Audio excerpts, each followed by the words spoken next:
Comme vous le savez si bien, j'ai fait partie du label du Bomba Music dans mon cheminement récent. Et donc il est temps pour moi de me retirer afin de poursuivre de nouveaux horizons pour les raisons que je mentionnerai dans la suite de mon message.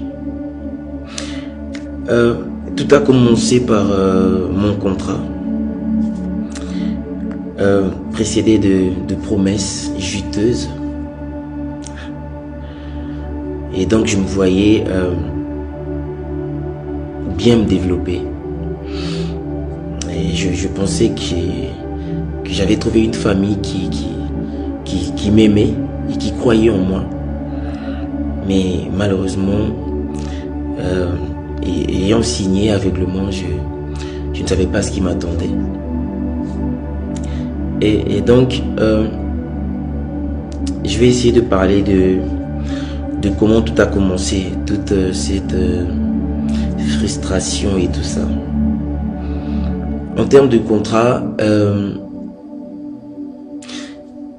écoutez, il y a beaucoup de points que j'aimerais élaborer, mais je pense que là on va aller sur l'essentiel. Et donc j'étais dans un environnement où tu n'as pas le droit d'avoir un avis contraire. Il y a Batounian Sobazan, c'est-à-dire environnement où ce que tu penses au colo bangoté, donc il faut que tu gardes ça pour toi, ce que tu penses. Déjà que côté rémunération, bon, je vais essayer de vous expliquer que bon, laissez-moi vous poser une question. Qui peut vivre et se retrouver avec $20.83 par mois? Je ne sais pas. Le frère là est motivé par de mauvais œil. Parce que les pères ne donnent pas de l'argent. Disons-nous, c'est un fils qui est sorti chez le pasteur Moïse Mbié. Il a droit à la bénédiction. Le pasteur doit le bénir. Un fils ne réclame pas de l'argent près du père. Prophète Léo Lelo, Namboka, Nayebani. Oh, comment Léo Lelo et où tu n'es pas Nayo? Prophète Léo Lelo. Okobala Léo Lelo, Okobota Léo Lelo. Oh. J'ai passé dans une affaire de 45 chaînes à ville, Moke Pelé, Moto Makasi, Prophète Léo Lelo. Tu dis on a eu combo on a Léo Lelo. Est-ce que nous avons une révélation? Mouli Moussa nous tapé ça qui a eu Léo Lelo. To Ayukaki. Mon travail, mon griffe, Prophète Léo Lelo n'est pas s'inspirer. S'inspirer n'est pas Nayo. Mais regardez Prophète Léo Lelo. Mon Dieu. Prophète Léo Lelo, dans les choses marchent. Oh. Faut avoir $20. On va mourir Néni. Et là on va battre. Et ça là, chic Mouka. Ils sont dans la chaîne Moro chez Bisso. TV. Tu sais chez Bisso TV d'internet. Ils ont une solution. Okobala Moukoloni, Lélo Lélo. Okobota Moukoloni, Lélo Lélo. Obikisami Moukoloni, Lélo Lélo. Frère, on a vu à quel titre ça pour toi au Senganga. Il faut qu'à passer Moïse Mbia Benganaï. Oh. Oui. Atoye Melanzambe. Ce côté maintenant, c'est pénaté. Bah, Bengano, on aura $20, on a point. Un fils pour moi succès. Oui, mais penser Moïse na combo ya caché à Batou et pêche moi ma rambo après binis ma peka. C'est un rebelle. Et na côté ba prière, les Nzambe, ça la justice. Ça la justice et voilà maintenant, il s'est rebellé contre son pasteur et puis il n'a pas molli, il sera fragilisé. A quand des bébés ça la no simba. Basimba tata, Moïse be tata na. Ma bezoya. Non, je m'adresse d'abord. Ma besoya makasi, je m'adresse. Na moi matanga na moni ba maladie mo grave ezoya. Précisément na bato Europe na Amérique. Et puis nzamba atalisenga. Le diable veut établir son trône au Congo. Ici au Congo, Il y a diffamé basala nzambe. Je parle des serviteurs de Dieu en général. Et basala nzambe va comprendre la distraction. Au lieu de comprendre que ça j'ai un diable, bango ba bomana bango na bango, tant ba bomana bango na bango, trop ni a Satan ça fermir na Congo. Oui, je confirme que boutique est à la Moko na République démocratique du Congo. Miss Lo boutique a même biso poto na Kinshasa. Ah, merci mingi na maman Laura na ndenge o même biso poto na Kinshasa.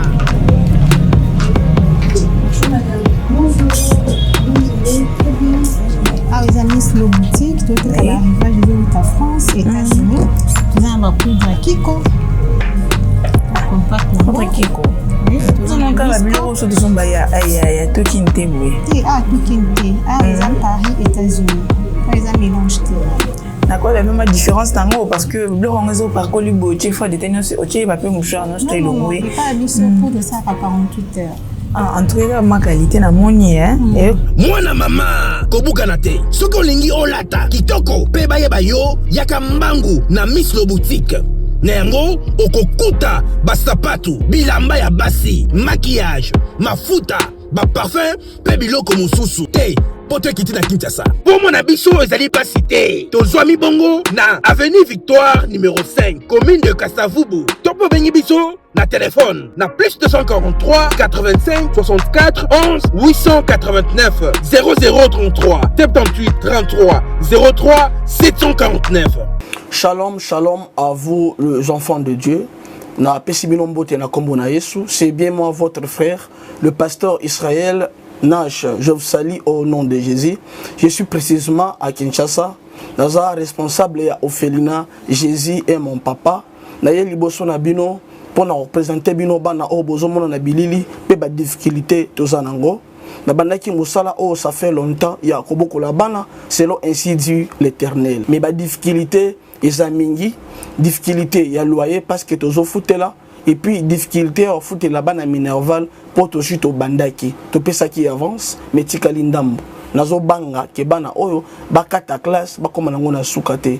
C'est pour cela Dieu m'a mis au cœur na lancé message oyo na batu nyonso ya motema malamu basunga bana oyo bozomona na bilili bana oyo bozomona na bilili ndambo na juna rond-point Ngaba ndambo Victoire ndambo limité et puis ndambo l'état pesingai pona bande kolanga nyonso ba congolais bobi ba réalité nini to passer nango na mboka soki nga simple individu na ndimi kozwa bana o na bokola na ainsi dit l'Éternel soki l'état s'est décidé to mona suba fazer na nzelate c'est difficile ya osala ngonga moko. C'est pour ça nazo lancer appel na bana nyonso nzambe pona classe ya bana oyo pona loyer na bango kolata pe kolia na bango na osenga na batu nyonso baza cœur sensible pe bazana motema kosunga ba sunga biso pe ba salisa biso toza na commune ya Kalamu quartier Kauka référence ya monene tukangami na université Kimbangiste avenue comme nango eza Marin numéro 16 numéro de téléphone na biso pona bato balingi ba contacter biso pona ba détail mosusu eza plus 243 89 72 32 229 nzamba pambola bato nyonso yo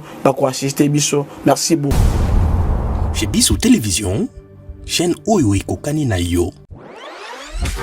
Vous allez belé beaucoup l'émission de partout na pesi bino mbote. Mbote balanyo c'est chez Biso TV. Oui malamu na mission na bino réponse à nos questions. Yande ko na pesi moyini nanga mbote, moyini bonjour, moyini nanga bonsoir. Vous allez belé beaucoup la biso na pesi bino mbote. Merci na confiance na chez Biso Télévision, la chaîne qui vous ressemble. Merci Mingi, Nabalgignon, sur Biso Télévision, plus de 145 000 abonnés, c'est pas donné à tout le monde. Hein. Un grand merci à vous pour abonner à Biso Nyon sur Biso Télévision. Un grand merci à notre sponsor, Jésus-Christ Nazareth, parce qu'il y a des sponsors numéro 1, il y a Yambo Awa, Biso Télévision, ceux qui ont ça le succès, ceux qui ont tellement, ils ont grâce, il y a sponsor, on a Biso Jésus-Christ, il y a des marques sponsorisées Biso Awa, Biso Télévision. Un grand merci, comme ça, à Maman Emily Setimainga, moi Sinzambe, il y a des marques collier, ça va orphelin. Merci Mingi, na orphelinat na yo, Sali Awa, na Kinshasa précisément, na Kisensu, na Kisensu, c'est PD. balié bako sepela mama Emily nzamba pambola yo un grand merci na ba oignon so balinga biso te biso to lela bino makasi merci na bana mbujimai na mona ki ba pena bino merci na bana kikwiti kata kokombe gemena kayemba na mona ba pena bino nzamba pambola bino parce que boko landa biso partout na RDC nzambe ya pambola bino lisusu un grand merci comme ça à ma femme Lydie Mukadi bandeko ba bolingo toyoki ba actualité leki tukoto toyoki zawadi toyoki Mike Kalambai mama ya Mike Kalambai ya lobby toyoki Moïse Mbiye soit disant moko ya ba chantre na ye tokoye ba ye oyo ya lobaki bomonaki ndenge Mike nani Moïse Mbiye ya kofuta ye ba mbongo na niveau ya bureau ya rolba ete Moïse Mbiye a payé le côté afuta ke $20 to moni pe Lydie Mbiye o azali bongo grande sœur ya Moïse Mbiye ko na média ko dénoncer peu ko la vérité à somme concernant ba chantre to ko kene wapi na République démocratique du Congo to ko yebate église de réveil to ko kene wapi parce que l'actualité to lembi yango muke Mike asali boye muke sex tap kingane bimi est-ce que église de réveil ba comment on appelle ça ba ko kenele na kotuna dodo kamba azawapi est-ce que moye ko sanctionner bato nyos va passer ba ko sala buzoba ezalité nga depuis comment no président ya ba église de réveil na moye nga excusez hein na sentir na nteke ko sala musala et senglo sala musala opini to pe o mpanzi ba oyo ba ko yo sa soni na église de réveil na yango lelo to mi moko ya ba na nzambe Yves ma yeko panzala bi trop c'est trop et sengela ba vérité ça ya somo lelo ba bolingo na ko senga na bino ça va scotcher parce que mambo yo ka boko ça va crise po to lembi moto na nzambe na pisho mbote sangoni malam mingi kala boyo oko yo kana te tous en retraite tous sambela talaka mambo comme tellement mabe tous en a besoin nzambe a ordre l'église. Parfait. Nzambe ocha ordre lo lengeni moto na nzambe. Si l'on tabi no moko boko cha ordre. L'ordre vient par la réprimande de la parole de Dieu. Na lo belo mo ba to mingo ba ba succès ba convertir. Il faut repentance.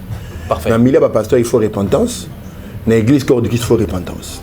Vous savez le succès c'est la grâce. Royer ba no tumba mo sali ba stade ba plein mais aux a convertité. Parfait. Donc moi je viens pour benga ba sa nzambe église mobimba mon na to bon na mitema. La repentance c'est la voie la plus rapide pour chercher la sanctification. On ne peut pas chercher la sanctification, on ne peut pas parler de la sanctification d'abord si on n'est pas repenti ou converti. Voilà, tout ça, il y a un moto qui est en train de émission et dans la moto. Comment on a le sang moto dans la moto. Nzambe alo la kolo Yesu Christo, nguya no ela te émission oyo, pe bande ko ba otala biso ba pambolama na kombo Yesu Christo. Amen. Amen. Moto Nzambe, toyoki ba actualité ya Mike Kalambai, toyoki actualité ya Moïse Mbiye. Selon yo, selon compréhension na yo, ni vraiment nabi selon yo compréhension na yo tant Hollandi mai bimi ya Mike Kalambai Hollandi mai ya bimi ba dire ya pasteur Moïse Mbiye toyoki moto Nzambe docteur Atom peut intervenir sagement à lobby lecture ni ko sala conseil ni ko pesa ba ndeko na biso ba sa na Nzambe ya moto ko tala muzindo. Conseil liboso na koyebisa ba ndeko en fait nous parlons de l'église corps du Christ. Parfait. En réalité, toutes ces choses ici, c'est le mauvais œil du diable contre l'Église. Pourquoi? Parce que le diable sait que actuellement, les hommes de Dieu sont derrière le buzz. Ils cherchent de l'argent, ils cherchent de l'impact, et chacun vit pour soi. Donc, nudité à Mike Kalambai, il y a le Romoroté, ou le Bible, pour chacun veut déstabiliser l'autre pour arrêter na quoi na yenda be mosantu ba tout ba satana. Voilà le mal qui est en train de ronger l'église corps du Christ. Or la Bible dit ceux qui sont faibles soutenant ceux qui sont forts soutenant les faibles. Donc yosa fort tout soutenir de mon abisso. Pourquoi ko bimi ça peut ko CP là ko acclamer tant que monde en militaire de dénonciation Mike Kalambai sur les places publiques c'est un mauvais foi et ça muté mabe makasi. Moi je viens ko condamner Babylone ko bongo et puis na ko ça ba ndeko il y a église ko ya Congo pe monde entier chacun est faible. Mais ba ko funa bino ba sa Nzambe apparemment boza ba égoïste batu mingi ba le ba itonga na bino ezala ba interprète ezala ba chantre ba se retrouver raté na lolenga nini boko zo ba dim boko zo ba offrande boko zo ba action de grâce boko zo nyonso boko zo wana ba la bi wana za ya bino est-ce que boko ntaka ko lia na bato ba peme na bino. Bon en fait pour na zonga na motuna ya motomoko a dénoncer pasteur Moïse Mbiye. En fait l'église d'abord l'église doit être administrée. Voilà. Parfait. Pasteur Rose Rambon na mabonzata tchena ba poche na yi. D'abord église est institution et ça administration mobile. Donc, la dîme, les offrandes, ils permettent à Misala Nzambe Salema, notamment Pebao Batana Biso, Azangali Pate, au comment dans la Bible, Lobi, Banoko sanctionne ensemble. Et raison pour laquelle, tant Anania a été le pan, on a une Safira, Ben Ambon Mouké, et Pierre Aïbis Bango, beaucoup de Nzambe. Parce que, en attendant la Bible, il y a la Bible qui sanctionne ensemble pour nous aller dans la catégorie. Donc, ma bonza, ma offrande, il faut administrer pour maintenant, nous avons été dans la église. Mais si comme on a lelo yo moko ya basaya na Nzambe donc moko ya bana ya pasteur Moïse Mbiye o abimi na média soki Freddy soki na bosani kobote alobi ete Moïse Mbiye afuta ke $20 selon yo ndenge pasteur te di o yemba lelo voilà mais yena na yebite soki pasteur Moïse Mbiye ndaza ki loko na to te di mais ngana ta prophète lelo na mboka na yebani oh kombo lelo uti pas na yo prophète lelo Oh, j'ai passé dans une affaire de 45 chaînes à ville, moque pelé, moto makasi pour faire le nenga. Te dit on a yazui combo na le. Est-ce que nous avons appelé ça une révélation? Mouli moussa nous appelé ça qui a le to ayukaki. Mon travail, mon griffe pour faire le n'est pas s'inspirer. S'inspirer n'est pas na yo. Mais ngane pour faire le. Mon Dieu. Pour faire le dans les choses marchent ngai. Oh. Voilà. Donc nzembo lelo ana obat bayemba wana ene kombo na yo. Kombo na ngai. Lelo. Parce que yo elo on est s'inspirer na kombo wana. C'est par rapport à quoi? En fait, lelo ça dit j'ai m'étais inspiré un certain 12 décembre une émission dans la radio. Na sakoli pona mutumo babiki na tuni obiki mkoni papa na biki lelo. Et j'ai parlé de la foi, des faits. La foi, c'est maintenant. La foi agit l'élo. Donc, on dit que ça sera l'élo. Tu vois? The faith is now. Maintenant, l'élo. La créa l'élo, on a beau. L'élo. Et kanga makasi. Mes frères, on a loué par pasteur Moïse Mialouka. On a été sur le pasteur Moïse, Pétuana. Excusez-moi les termes, mes frères. Né à Zouaki. Nzemboana, Tokomboana, je suis très en colère contre ça. Est-ce que Luka qui est ministre de Dieu, révérend, pasteur, père d'une église. J'ai beaucoup d'enfants même en Europe. Et puis, na Kombo na Mboka. Na Luka frère wana atayemo. Pour rappeler que non, ils a yo hein. Yemo il fallait il fallait à Luka père dans ces plans là loko wana na yembiango et ça là quoi. C'est la conséquence. Bandeko babolingo boko kamakamwe ko bima se ko bima wa nzone nzembo bato s'inspirer pas mutu moko bosongolo pakala okobala mukolonini lelo okobota mukolonini lelo obikisa bi mukolonini lelo frère on a vu à quel titre ça pourtant au senganga faut que pasteur Moïse Mbiya bengana oh oui faut que pasteur Moïse Mbiya bengana pas azora $20 non papa. Mais selon ma dire, il y a des conabiso à lobby à cause de $20. Mais il faut avoir $20. On va mourir bénéni. Et là on va battre. Et ça là, chic mouka. Ils sont la chaîne moro chez Biso. TV. Tu es chez Biso TV d'internet. Ils disent yo, on a solution. Ah, là c'est moins lourd ça. Là on a bien bien, mais là t'as parrainage. Puis aussi parrainage. T'es quand maman là qui yanké. Pour yeba oza soki nani pembe na nani na mboka soki nani vous dénigrez les gens à l'ozu lelo atoyembe na Nzambe. Ce côté maintenant c'est pelaté. D'abord que le solité. Ba benga nuka ba nzoka ba $20 na ba point. Moto Nzambe to que non na point ya pasteur Moïse Mbiye. Lelo yo les garçons comme na média ko ba été pasteur Moïse Mbiye a coûté ba $20.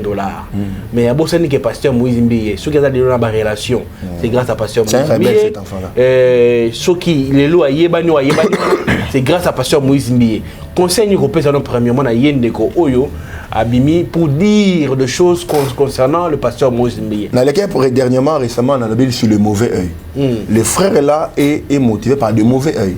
Parce que les pères ne donnent pas de l'argent. Disons-nous, c'est un fils qui est sorti chez le pasteur Moïse Mbiye. Il a droit à la bénédiction. Le pasteur doit les bénir. Un fils ne réclame pas de l'argent près du père. C'est un fils rebelle. Moi je dirais c'est un fils rebelle. Un fils pour moi succès. Il me pense que na combo ya caché à Batou et pêche moi ma rambo après bimis ma peka. C'est un rebelle. Non, mais moi je dis c'est un rebelle. D'abord moi j'étais pas d'abord content et na côté ba prière et c'est Nzambe, ça la justice. C'est la justice et voilà maintenant il s'est rebellé contre son pasteur et puis il n'a pas molité, il sera fragilisé. Akata te bébé ça la no simba. Basimba tata Moïse Mbiya tata nae. Yo, mais aussi Batatane, Nancy Bassi Batatane. Voilà le mal au Congo. Voilà le mal de notre pays. Donc on touche à tout le monde, on critique tout le monde. Même les pères, tu vois, il y a une embrouille, il y a du désordre. Vraiment, finalement, on ne sait pas nous trouvons qu'il doit. Donc les pères critiquent les fils, donc c'est un désordre. Faut pas, c'est la fin du monde. Pardon? C'est la fin du monde. C'est un gazon. On a un père qui se dit père. Aleki na média. Oh moi na la sala mancho na ngana la sala miraka solo. So yo père, oui bi neni ki mona sala mancho yo sala miraka solo. C'est bleu tout bois mancho. Yom tabana yango. Denile tu mtabana mancho na. Ngana taina koma mututé. Moi je parle de père. Parce que le père n'est pas seulement Denile si. Nous avons beaucoup de pères que je respecte. Mais quand on lui mancho na là c'est référé parce que yom tabana ngo. Zoma icha likola mesa. Et mai likola mesa même ngana cha na c'est par conviction. Dès ma mai izali comme il y a conviction. Izali ba mystère par révélation. Au moni. Donc, token na terre on a expliqué. C'est pas mystère par révélation. Moi je parle des pères. Ma père va ébélé. Ma père va premier rang, ma père va deuxième rang, troisième, quatrième rang. Moni, ma père va ébélé. Mais on voit des pères, certains pères, venir sur les places publiques, au lieu de conseiller à ta banne. Si on met des quoi dans sa main, tu nous appelles, au sein, petit, nous au sein, les gens m'appellent, nous sommes arrivés. Tant peut-être que nous salamo pour yomo musique comme moi tant que nous dans salamo tant que nous dans salamo et là il était petit au béton ma bé mais au niveau c'est blanchi ou bien excusez-moi le terme on gogo la moi na ko buka petit bon ça s'est révolté à manquer au petit moi na manquer tata. Donc il y a eu du désordre. Au moins, au sous bimisi moi combo penze moi na combo ya griffe nanga pour faire le à tomboli pasteur na on peut savoir ba $20. Faut aura ba $20. Donc il y a du désordre, papa chic désordre les amakasi. Donc on doit d'abord ramener les gens à se repentir, deux vivre la vraie conversion, Jésus-Christ au centre de ma vie et tout qui va succès dans ma gloire. Aujourd'hui, c'est le succès et le gloire qui envahit l'église corps du Christ. Voilà, église de réveil. Makangango. Quand l'église de réveil karaté. Quand l'église de réveil. Papa, faut tout le monde va vidéo musuane il y a pasteur on a fait l'église mon bona bosani. Il y a on a senga ba vidéo bimi na internet a senga mutakala tout ça ndenge mon na bato qui sont à côté de moi na ça pasteur l'église mon na mboka o. Quand ils a réveillé. Ils a réveillé. Ma beza partout, ma beza na ba catholique, na ba kimbangiste, na ba protestant, na ba pasteur. Donc en général l'église, moi je parle de l'église en général. Et ça qu'on a au salle d'attente, il y a les faits, oh qu'on a tout, il y a du désordre. L'église fait ça. Parce que l'État fait confiance à l'église. L'église est allée partenaire à l'État. Donc nous devons montrer être exemplaires. Tout le canon de gloire, de succès, tout le même peuple en Zambie. Tu peux ça raison c'est moi qui mango alors été c'est une moto moindo monde aye ko c'est na ba nzambi na ye ya Bible et tout comme ça parce que on arrive à comprendre qu'est-ce que se passe na bino ba chrétien. Autant que comme Simon qui c'est un prophète, un grand prophète d'Afrique. Voilà.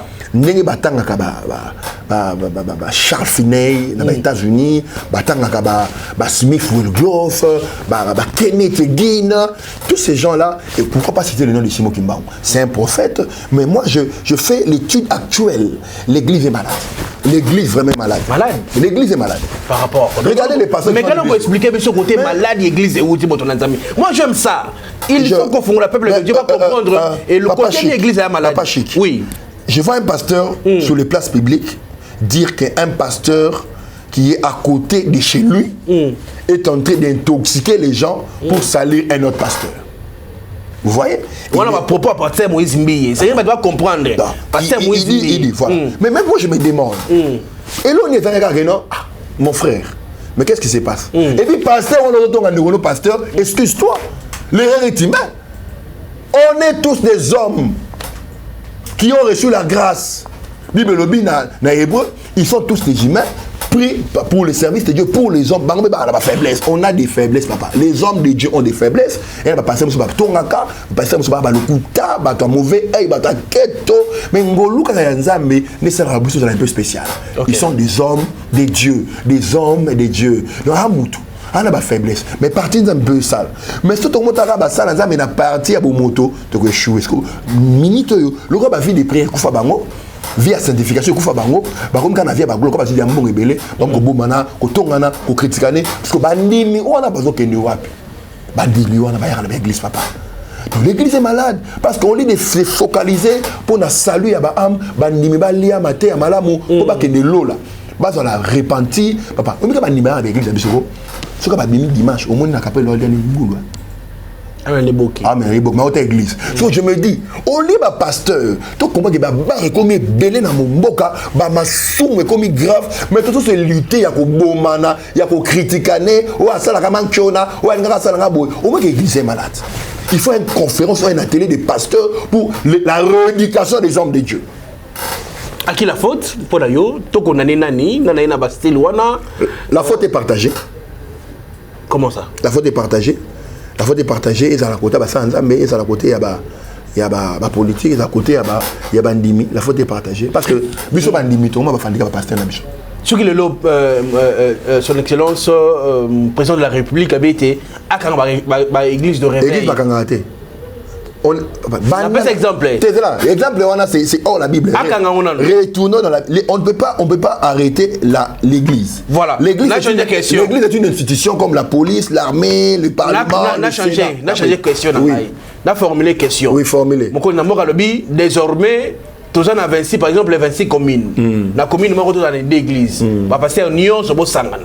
Et c'est maté pourquoi? Parce que il y a tant ma bezoko là, il faut payer misala nzambe za lebele. Mais ça il y a atelier parlons au chef au président de l'église de réveil, il y a confession religieuse et belé. Ma beza dans l'église de réveil était. La confession religieuse nion sur ma beza. Il y a ma casse contre un grave, même parce que l'église de réveil. Mais ça que faire des ateliers de rééducation, la déontologie, pasteur la déontologie et l'éthique pastorale. Mais tout ça, on a comprendre, on a vraiment comprendre, mais comment on a les loyaux place de on a vu sur Mike Kalambai, Toyoki que nous peut bimiter que soi-disant la fille en question à cette vidéo que à Zemi il y a Mike Kalambai. Selon yo, selon sagesse na yo, ce qui est là, la fille wana zadi, ce qui zadi, comme on dit moi qui manga cette vidéo, mais malgré ma camo, mais ako bina na ye ako kata dance. Yo ko conseiller Mike Kalambai ni. D'abord na loba on zamba bisenga, mabezoya. Non, je m'adresse d'abord. Mabezoya makasi, je m'adresse na communauté internationale, bandoba France, en Europe précisément les États-Unis. Je vis le noir. Les noirs. Oui, j'ai vu vraiment le noir et j'ai vu la mort précoce. Le diable est en train de préparer quelque chose. Pour frapper. Banani. Maladie grave précisément dans l'Europe, dans l'Amérique. Et puis, nous avons atalisenga. Dans le message, nous avons émission passée que apogée ça les églises à Congo. Je parle de l'église de Congo, l'église à Congo est tout le monde. La nation ne s'en occupe pas de Congo. Et le diable veut établir son trône au Congo. Ici au Congo, il y a diffamé Bassalanzam. Je parle des serviteurs de Dieu en général. Et Bassalanzam va comprendre que c'est une distraction. Au lieu de comprendre que c'est un diable, trop il y a Satan qui s'affermir dans le Congo. Ok. De deux, le diable cherche à sécher l'église. Vous voyez les vents, ils ont méga church au Congo. Au Nigeria, aux États-Unis, méga church. Aujourd'hui, nous voyons il y a beaucoup de méga church ici à Kinshasa et au Congo en général. Mais on remarque que l'église est séchée. Batu, bandini, pengui. Mitema batu elembi. Ok, Bible lobby dans 2 Chroniques 20-20. Confiez-vous à l'Éternel, vous serez affermis. Vous aurez la force. Mais en ces serviteurs de prophète, vous aurez la victoire. Mais écoute, les serviteurs de prophète, les diables ont taxé d'un manchoniste, les diables ont taxé d'un faux pasteur pour n'a boma confiance à battre pour battre sa victoire. Tant que vous battez confiance à ça, il y a des échecs. Yoka Osée chapitre 2 verset 14. C'est par un prophète que Israël fut sorti et c'est par un prophète qu'Israël fut gardé. Ce qui oboyi Moussa et Azame sont kobimate na situation na yo. Okobimate pe okozala préserver te. Nzamba pesi libération na biso, préservation na biso na boka prophète. Et Bible lobby dans Matthieu 10, 41, c'est lui qui reçoit un prophète en qualité de prophète, recevra la récompense des prophètes. Donc, les prophètes en question ont une récompense, à aller agent à libération, à aller agent à préservation, à aller agent à victoire et à succès. Mais tant les diables à brandir, à salir Bassalanzam. Mais tant que Bassalanzam est dans la place publique, Bassalanzam est dans le Kouta, ou à Salah qui manque une place telle, ou à Salah qui manque une solo, n'a pas vérité, papa, et sa distraction. Bana poto, n'a pas prophète. Le diable veut vous distraire pour ba flot dans mon éco et là dabino. Bon on finit ça dans mais bon on critiquer ça dans oh que ba agent préservation. Souvenez-vous dans le banzam dans lobby des chroniques 20 Osée 12-14 Matthieu 10-41. Baza agent préservation, baza agent ya victoire, baza agent ya libération. Bozongi samitema et puis de deux papa, limisa. Pasteur mon ta fait la bouche na kulu. Tout les maboni wanza mette pour na ba faiblesse ba pasteur. OK. Mais eux ils ont un kaba tout ça pour na pasteur, ils ont la soutien. Ils ont la soutien. Oh ça faux, ngende la vrai papa, ils ont distraction. Sur me balaki pasteur mon mutara na TV, zipa elamba, nzambe akoisa maki yokele ma télé misai. Nzamba pas mo bata poto makasi pe biso la konwa. Mais moto na nzambe tango koloba moto na moyenga na moto. To mo lelo yo to ko meka to ko distinguer sous-souté prophète c'est qui apôtre parce que to moni ba apôtre lelo ba peut ça prophétie. OK. To moni papa na biso moto na nzambe Roland Dalo azali prophète était ma petite prophétie. Mais comment on peut cette différence? Siko to ko yebate ba prophète bazali ba nani, ba apôtre bazali na nani, ba pasteur bazali ba nani parce que on arrive à maîtriser tout parce que côté monsieur Denis le ça y est abi ngane les prophètes de la nation. Mais finalement to ko kende wa moto na ça.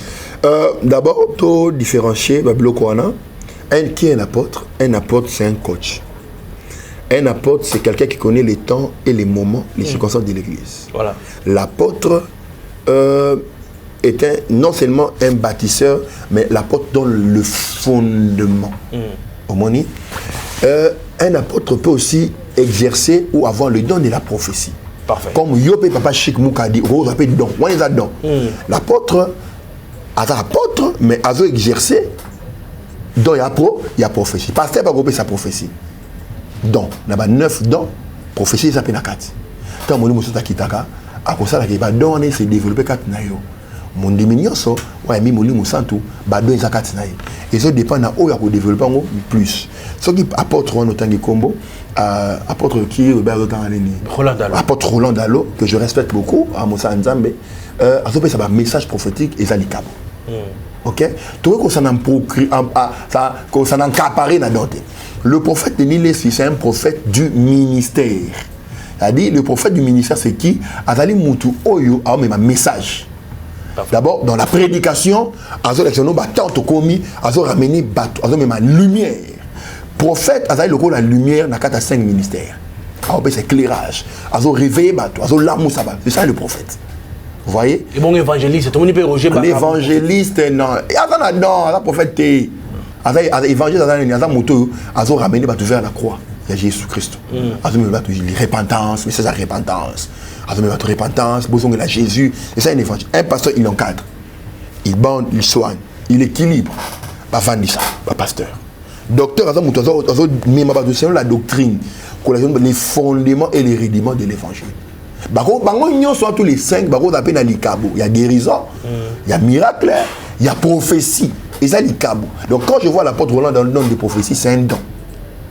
C'est un don qu'il exerce. Ah, ça fait mal. Mais tu vas continuer, tu vas bolingo, émission ezakaka, tu vas kende. Moto na nzambe, na kozongela yo.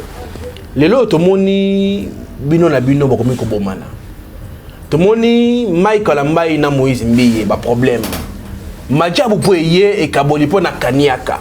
Est-ce que mbongo lelo yo ezali base ya problème et ya église de réveil. Bible obi dans le dernier temps beaucoup abandonneront la foi. Seront rebelles, orgueilleux, fanfarons, amis de l'argent que de Dieu. Oui, Satan attend au papa, ache mbongo lokola apa pour na ko gagner pe ba âme na royaume na. Parfait. Yango basali nzambe faut pas pambola. Nzambe faut pas pambola basali na. C'est normal, basali ba la béni. Mais mbongo est à la centre d'intérêt pour la mission de l'évangile. Non. OK? Ce qui mbongo ko kabola biso, c'est que mbongo les gens babé. Et puis c'est que source dans le pays babé. Moi je dirais à mes deux frères ba font la mission mon musique. Et à Satan ko sanga na ba les à la force. Les à la force ko sanga ba les à la force depuis toujours ba ba ba kabonate ba zongana ba tika distraction. Voilà, peuple. Et bah c'est moi ne on a biso we kana jibi c'est bon fixer ma case basola na ba quand vous avez besto e ba ne Mais quand on baisse, donc attends à sous bibliothèque, baisse. Quand c'est Mike, il y a des homos qui sont là, baba frère. C'est la famille ben dans la mécata dans la montée. Est-ce que vous aurez part il y a bateau la narabino na sima? Le peuple Oyo, peuple de Dieu Oyo ba na sima ya Mike la mai Moïse Mbiye, boche ba ngona niveau nini? Je suis le prophète du peuple. Et on a yé. Je suis le prophète du peuple. Quand il s'est la nzambe, tout est à battre repentance. N'endormissons pas des gens par des principes. Oui, le loco, papa. Mais c'est la révélation de l'église. C'est un principe. Oh, l'homme et la femme, le mariage. T'es Jésus. Hier, ça a dans l'église, papa. Ma belle, c'est le matin de na silikata aussi. Ma belle, c'est le matin de hier, ça dans la foute. Oh, les principes de la maturité. Le principe, papa. Prêchons-nous Jésus au centre de la prédication. Tout est sur le centre matin à Nabiso. Laissons-nous des principes de la philosophie, de la sociologie. Non! Prêchons la parole de Dieu. La Bible s'interprète elle-même. Jésus-Christ doit être au centre de la prédication. Quand vous amenez la philosophie de papa, tu vas monter la philosophie dans l'église, la sociologie, la révélation. Bon, dans l'église, sociologie, nécoti, la philosophie, parole révélée, ça t'est. Que Dieu bénisse ce pasteur Louva et Kaola. La conférence autour de la Mikolo, j'ai aimé. Il a prêché la parole. Toi, on a besoin de toi, papa. Tikabiso, oh, il y a ça, déjà. Merci. Tikabiso, pardon, Tolembi. Oh, il y a ça, merci. Yosa Nzambe, merci. Quels sont les Loubanzam? Pasteur, Mahomba Pédé. Vous excusez? Wande Mabé. Vice contre Nat. Mais c'est un grand péché. Mais c'est comme mon toyo, à Pédé, mais à Kamaï, affaire, il y a, par exemple, 5000 personnes. Mais Moudjo n'a pas pédé. Bon, moi, pasteur, moi, pédé. Oui, Toyoki. Ah, papa. Toyoki, papa. Parlons des gens qui sont congrès. Ouais, ça va rumeur. Toyoki, prophète à pédé. Yoka, c'est le mot. 2 Samuel, chapitre 9, verset 3. Bible lobby, David voulait faire du bien à l'un des membres de la famille de Saoul à cause de Jonathan. Il appela Tuba. Est-ce qu'il reste quelqu'un dans la famille de Saoul? On a reçu Abola, Tuba dit, il y a mes fibochos, mais Berki de plus. Papa, n'a pas un mauvais œil. Les gens de mauvais œil donnera des faux témoignages pour discréditer l'église.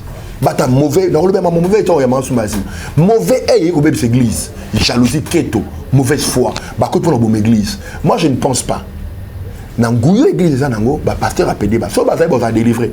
Moi je pense pas que ce moment on faire une image en confirmant mais pour les aba ils aba rago ils aba ta mauvais et ben ba bisa église nzambe mais yo besoin pasteur a pédé bon la monter ba li fait les ali so ko faut que nous nzamba sala sima pour la mise ba salité après so za mobile yo ngoko moi si OK li fait le conséquence ça va ba sala ka ngozani l'enfer à part l'enfer au bébé na moki moi pas comment bouminer comment li bouminer yo za moké mais tala li bouminer et so kota o ezo kota wana mai ezo kota wana ezo bebisa mai non non ba impuissant bas bazo ki mabango ba mbele pour ça mai ezo kota na voix et puis c'est la voix la plus facile au sida.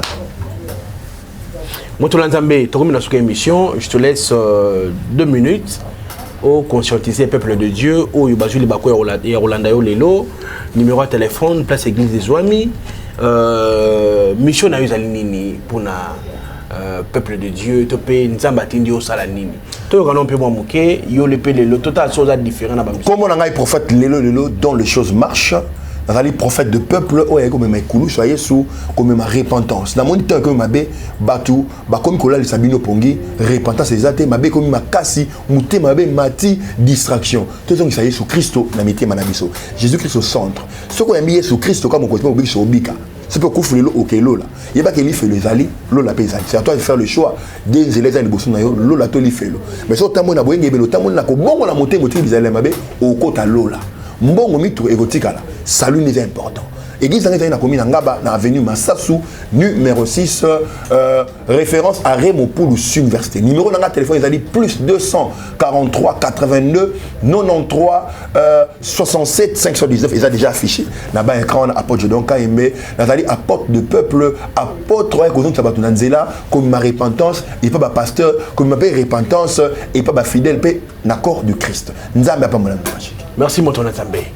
Banang babolingo tokomi bongo na soka émission lelo na pesi bino matoni mingi bino baye bozaki belé boko tala biso de partout nzamba pambola bino merci na oyo ataki na timabilili pour la prise de vue na monde de Christ merci du côté réalisation de Elias de Mosolo na pesi matoni mingi na sponsor na biso oyo anima biso ko sponsoriser biso mikolonion sopé chaque année, chaque mois, il y a Zanabiso Elongo, Jésus Christ, Tata Nzambe, Matoni Mingi.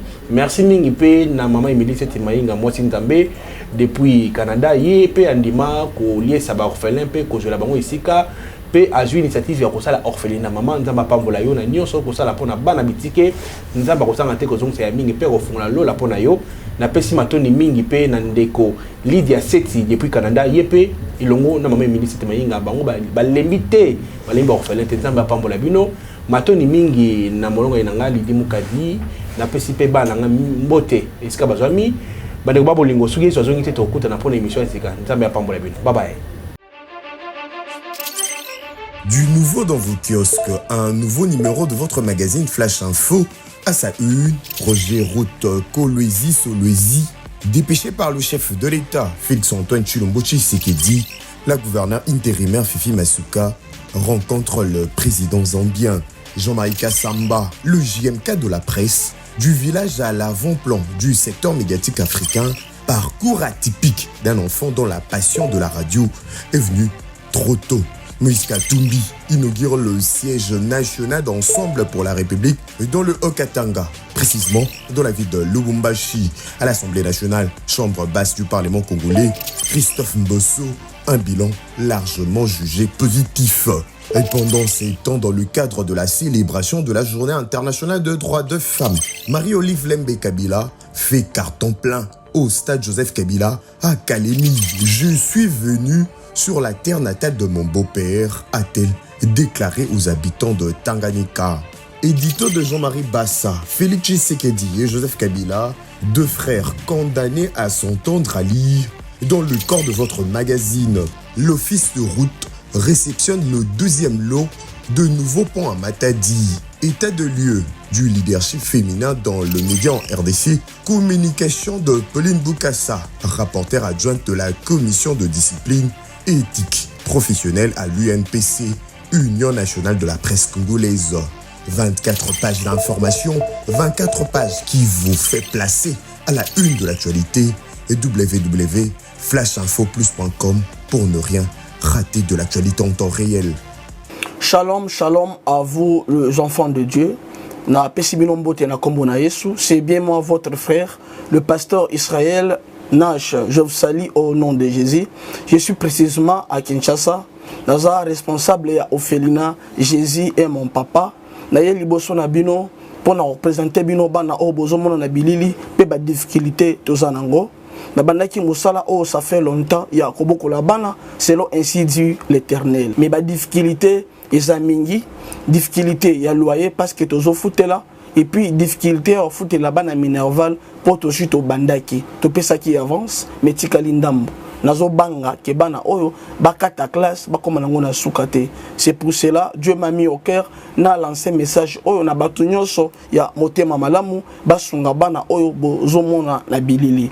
Bana oyo bozomona na bilili ndambo na juna rond-point Ngaba, ndambo Victoire, ndambo Limité et puis ndambo l'état pesingai. Pona bande kolanga nyonso ba congolais bobi ba réalité nini to passer nango na mboka. Soki nga simple individu na ndimi kozwa bana oyo na bokola na ainsi dit l'Éternel. Ce qui l'État s'est décidé, tout le monde a sous fazer na zelati. C'est difficile, ya osala ngonga moko. C'est pour ça na zo lancer appel na bana nyoso nzambe pour na classe ya bana oyo, pour na loyer na bango, kolata pe kolia na bango. Na osenga na batu nyoso baza cœur sensible, pe baza na motema kosunga, ba sunga biso pe ba salisa biso. Toza na commune ya Kalamu, quartier Kauka, référence ya monene tukangami na université Kimbangiste, avenue Kombonangoeza, Marin, numéro 16. Numéro de téléphone, biso pour na bateau, balingi ba contacter biso pour na ba détail mosusu, isa plus 243 89 72 32 229. Zamba pambola bateau nyoso ba ko assister biso. Merci beaucoup. Chez Biso Télévision, chaîne oyo ekokani na yo. Bozali ebele bokota l'émission de partout na pesi bino mbote. Mbote bala nyonso ya chez Biso TV, oui malamu na émission na bino réponse à nos questions. Yande ko na bino. Na pesi moyini nanga mbote, moyini bonjour, moyini nanga bonsoir.